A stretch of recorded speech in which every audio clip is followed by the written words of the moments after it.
Hey everybody, thanks for joining Journey to the Truth and Total Randomness. I actually found a story online regarding art, and I was always curious about art, why some people could draw and others could not.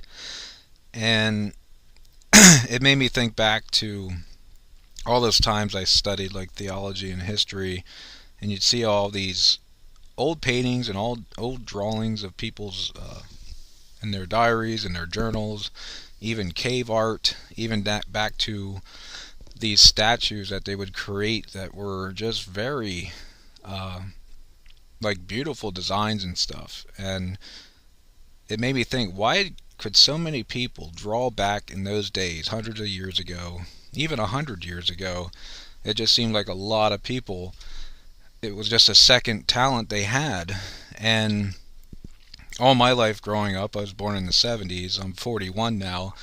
I always was under the assumption that I could not draw, and I came across this article online that basically said anybody can draw, you just have to practice. And I always admired those that could draw. I always thought it was a natural talent that you had to have. You had to be born with it. It wasn't something you could learn. But so after reading the article, I decided to take the challenge and see if I could learn how to draw and see how good I can become. And I'm going to read this article for you, and I'll put the link below in the description box. It's called Art of the Matter: Mystery of Why Some People Are Good at Drawing and Others Aren't, Finally Revealed. And it's by Ted Thornhill. And it was released April 2012. And here we go. Drawing is often considered a gift you either have, or as many a frustrated artist will testify, don't have. In fact, say scientists, while some are born with natural talent, anyone can learn to draw well. The only catch is that, like all difficult skills, one probably needs 10,000 hours of practice to become really proficient. And I already did the math on that. That came out to like 419 days of straight drawing. So that's a lot. Researchers at the University College London believe those unable to draw are not seeing the world as it really is and simply need to work on their visual skills. They say our preconceptions often cloud the way we perceive objects, leading us to distort them when we put pencil to paper. Good drawers have a more refined way of perceiving objects and putting them on the page. Rebecca Chamberlain, a psychologist who led the research, said most people probably don't become proficient because they don't practice enough. And they also put off by early failure. It doesn't look anything like it. Miss Chamberlain and her colleagues conducted experiments investigating the role of visual memory in drawing. They believe skill results in part from an ability to remember simple relationships in an object, such as an angle between two lines. They also found people who could ignore an object's surroundings and focus on detail were able to draw more accurately, and those who were able to ignore their preconceptions and view objects with a fresh eye also created better sketches. Miss Chamberlain said, surprisingly, it might be harder to draw something very familiar, such as a face, than something very novel, about which one has no preconceptions. Those taking part in the experiment found their skills improved with time. The findings were presented to a U.S. conference in paper written by Miss Chamberlain and her colleagues Chris McNanus. I don't know if I pronounced that right. But,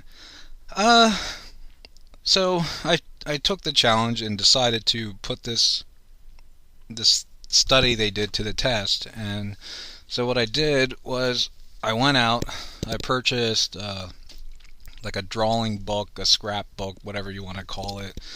Just kind of like a, it looks like a journal. And I picked up some black pens and I just started drawing stuff.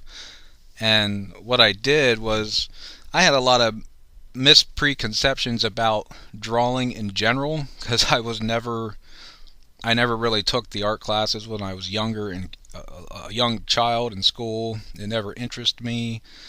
I never took anything in high school. Like even in college, I didn't take anything.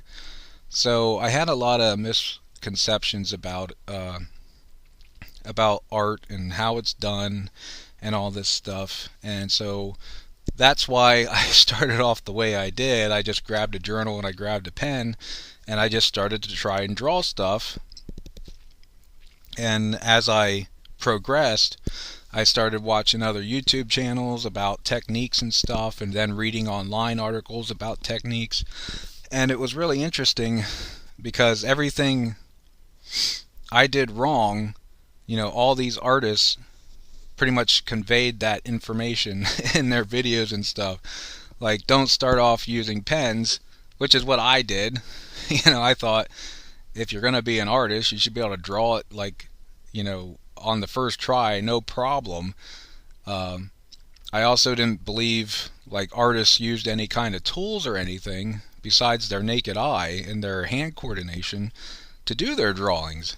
And here I come to find out they'll work hours sometimes drawing the outline of whatever art piece they're doing, and it'll be a very light outline.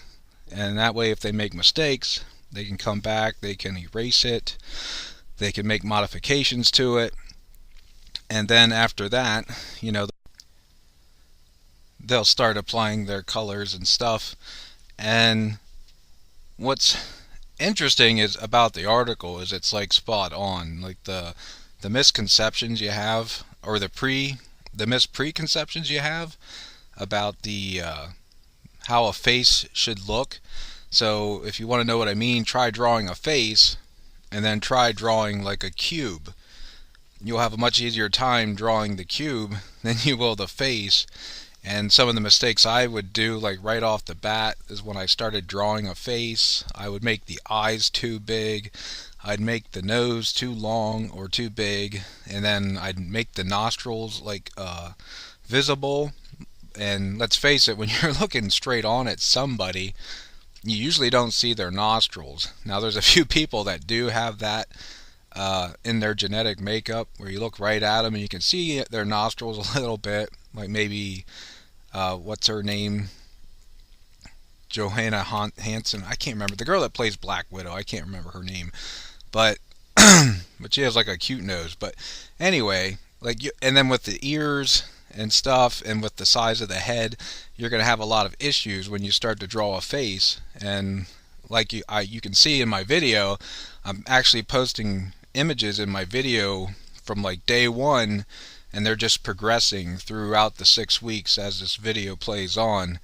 And I noticed like right around my second week I started to get decent, and some of my like items I would draw actually look better than some of the items I would draw in my third week, because what I was doing is, like, as I was going, I started to try and draw faster, because some of my earlier drawings I would start off slow, and then I would start off, I didn't want to be slow, it's just I kept thinking about how to draw something and it would take time. But as I kept doing it every day, and I spent about a half hour to an hour a day drawing, it became easier. I could draw the lines straighter, smoother, and I didn't have to think about too much of what I was drawing. And the key with the face is it has some components, just the eyes, the nose, the mouth, and the ears. So I would draw a bunch of ears, and I'd draw a bunch of mouths and noses, and it's kind of like a formula. Once you memorize those components of the face, you can manipulate that formula any which way you want. You want to make the nose bigger, you want to make the ears bigger, you want to make the eyes smaller. You can do all that stuff. You want to mess with the cheekbones. It's just like a formula. Once you learn it and you have it in your head, you'll never forget it, and you can just play around with it. And the thing is like, then I started using reference photos, and then I learned with reference photos I could pretty much draw things spot on. And in my mind, I want to be able to draw stuff that I'm actually, the reason I was drawing or trying to learn to draw was so that I could actually draw the ideas and the images that would appear in my mind. And that's what's really hard to do.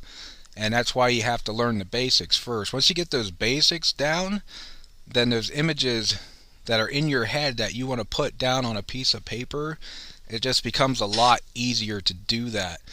And I'm not at the point, nowhere near drawing the things that I have in my mind the way, like every time I'm done drawing, it never does quite look like what I wanted it to be.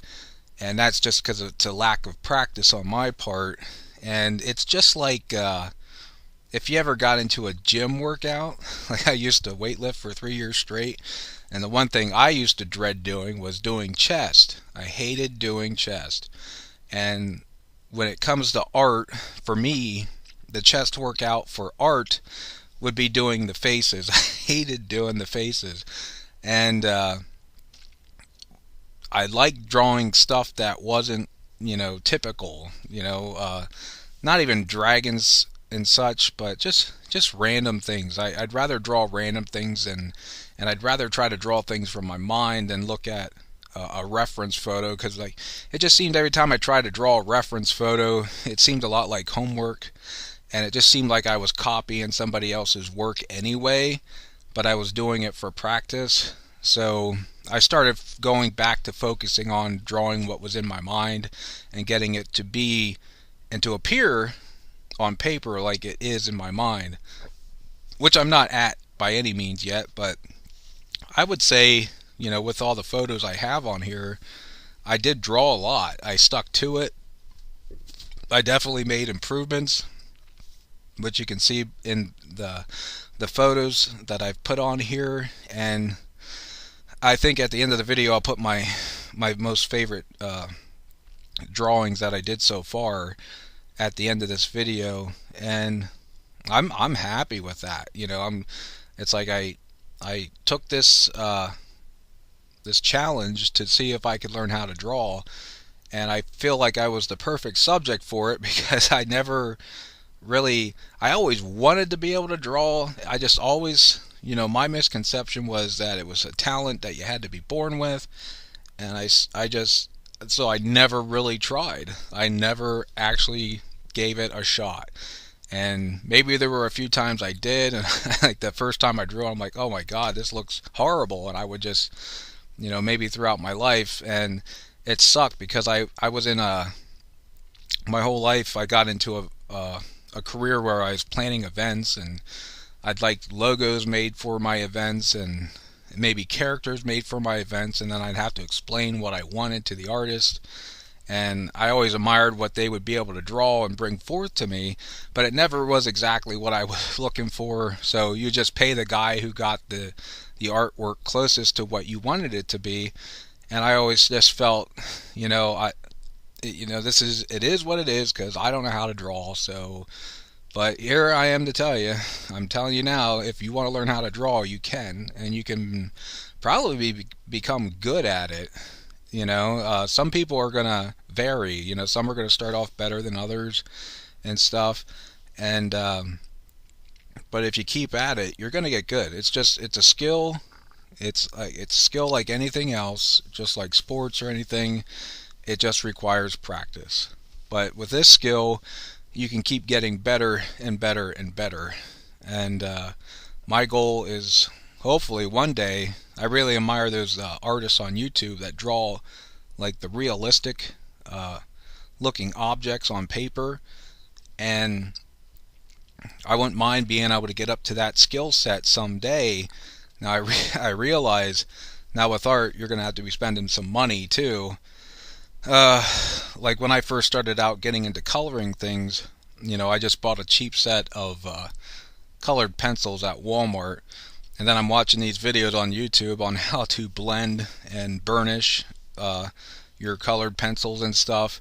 Well, don't even attempt to do that with like Walmart pencils, because you can't even do it, So I always thought I was just doing something wrong. You need higher quality pencils.